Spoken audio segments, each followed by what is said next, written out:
all well in the Wychwoods these days, particularly among the agricultural labouring class. We are privileged to have among us this evening a distinguished member of Oxford University who has made a special study of the problem and will be telling us something of his findings. Sir?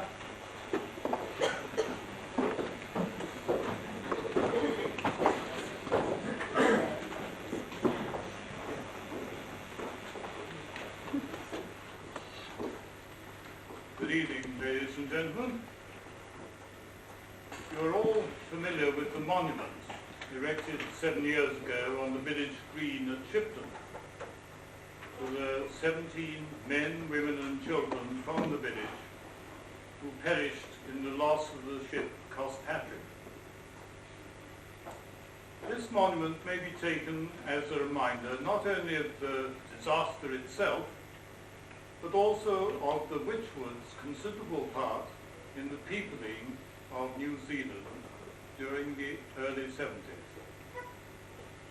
At that time, the combination of depressed farming, rigid social hierarchy, and judicial harshness gave a strong impetus to emigration by poor labourers under union organisation.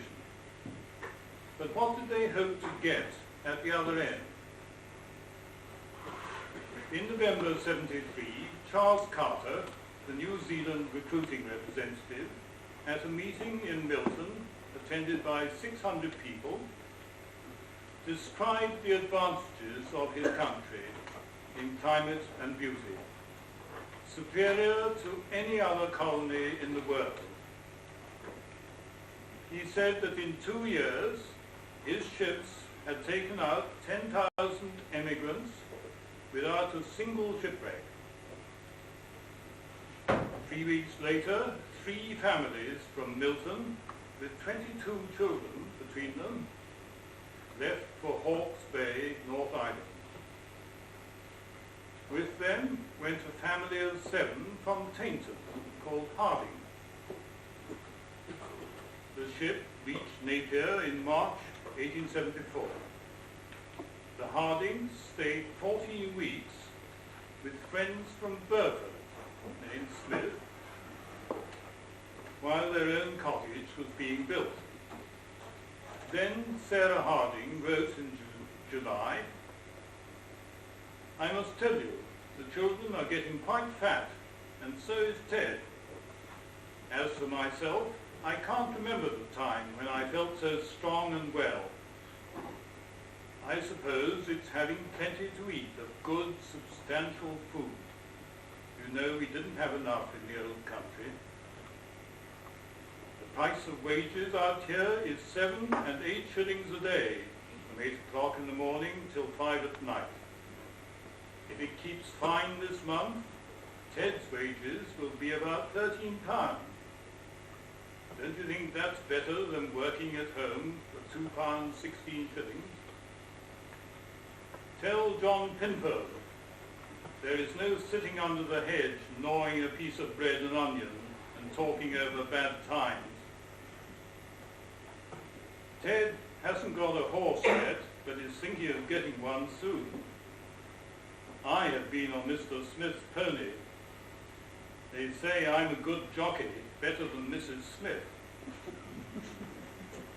Ted thinks of getting some land before the summer is over. Of the 10 landless Oxfordshire men on that voyage, 7 by now own freehold land, totaling 805 acres. Not everyone had so trouble-free a passage. On the SS Mongol, sailing in December 1873, there was an outbreak of measles and scarlet fever, from which a number of children died. A clergyman on board recorded, while the passengers waited at Quarantine Island off Dunedin, one of the quartermasters, a hard, weather-beaten old sailor, came up to me very quietly. I knew him well. was he who sewed up the dead bodies and held the plank from which they were committed to the deep. A grim-looking man he was, and I thought quite callous. And it appeared strange to me that the children liked him and called him uncle. On this occasion he looked quite changed. His usually harsh voice was soft and low, and his face kind and gentle. He asked about the little girl who had died on the island. Was it her as used to wear the red cloak and call me uncle, with black eyes and hair? I told him it was. Ah, poor lassie. I'm sorry for her. I'm sorry for her. But I'm glad she didn't die on board. On asking why, he said, well, you see, at first the children didn't like me, because 'twas I buried them. And the little lass caught me hold of my hand one day after her sister had died, and asked me would I throw her into the sea too if she died, and then began to cry, and said, Uncle, sure you won't throw me over.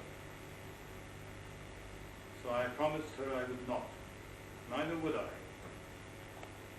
And yet, you know, as with the rest, somebody should do it. It was my duty. I carried them in my arms as gently as their own mothers could, and wrapped the Union Jack about them so softly that if they were asleep, they couldn't feel me. Now, didn't I?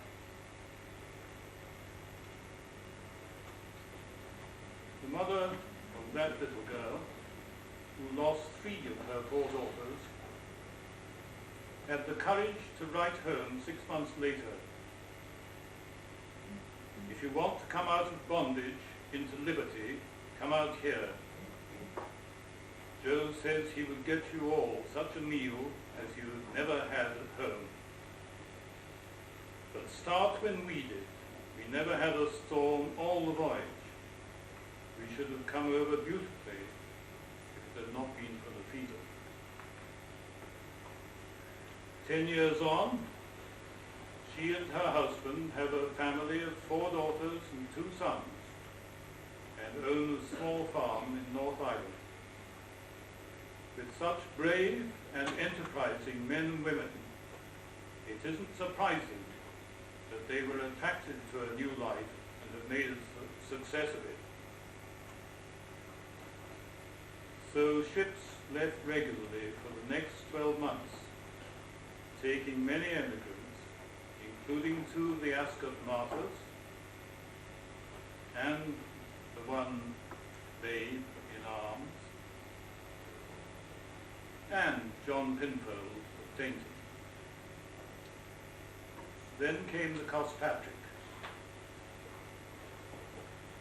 That ship left in September 1874 for Auckland with 429 people on board. It caught fire at midnight on the 17th November in the South Atlantic. 360 died in the fire or by drowning. 62 got into 2 lifeboats, but only 4, and they crewmen, survived to be rescued 10 days later, and one of those died soon after. There was a far worse loss of life than in the Tay Bridge crash 5 years later. After this, mass emigration from the Wychwoods stopped, perhaps because the loss affected many relatives who remained here, or perhaps because conditions here have slowly improved. But of the more than 200 who went to New Zealand from West Oxfordshire, few returned, and most of those who stayed prospered. Let us hope that in future years they may become a strong help and support to the mother country.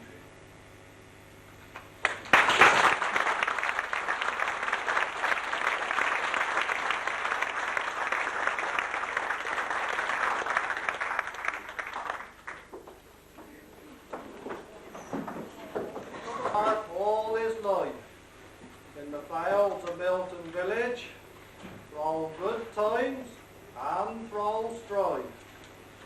But I be fair unsettled, the times be fearful bad, when the land of promise beckons, so to leave home, all be sad. But me thoughts too long a coming in, I be fed up a waiting. So me, the wife, 8 kids, the dog and cat, and me old dad, we be all a emigrating. So it's goodbye to Wychwoods Forest, me poaching days be done. No more be I to fire the bark of that wily caper's gun. I makes no bones about it, I have to fill the pot. Ha! Me labourer's wage at 10 and 6, it certainly did not. No more I'll see the hungry eyes for rich folks' crumbs a-waiting. For me, me wife, 8 kids, the dog and cat, and me old dad, we be all a-emigrated. The times be hard for farmers too. They be mortal bad hard pressed. Imported corn, ridge-rated meat, and dreaded rinderpest. Looming great loads of corn comes in from countries overseas. Do seem to me they foreign lands do be the places to be. There's miles and miles of empty land for hungry folks a-waiting. So me wife, 8 kids, dog and cat, and me old dad, we be all a-emigrated.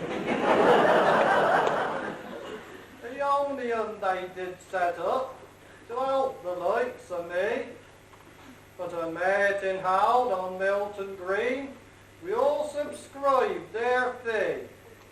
The demands we made were simple. A basic 9-hour day, 13 bob a week the minimum, harvest 4 bob a day. You march, he spoke, and promised us their strength would end their waiting. But me, the wife, and his, the dog and cat, and the old dad, we be all a-emigrating. For I were smitten by the words of someone called Charles Carter, a construction man from New Zealand. Good workers he were arter. So we've up sticks and left today on the Great Western Railway. Our minds made up, no gloom will mar ere go the destinations far. So here we be, the family, at Liverpool docks, a-waiting. 'Cause me, the wife, 8 kids, the dog and cat, and the old dad, we be all a-emigrated. New Zealand, here we come.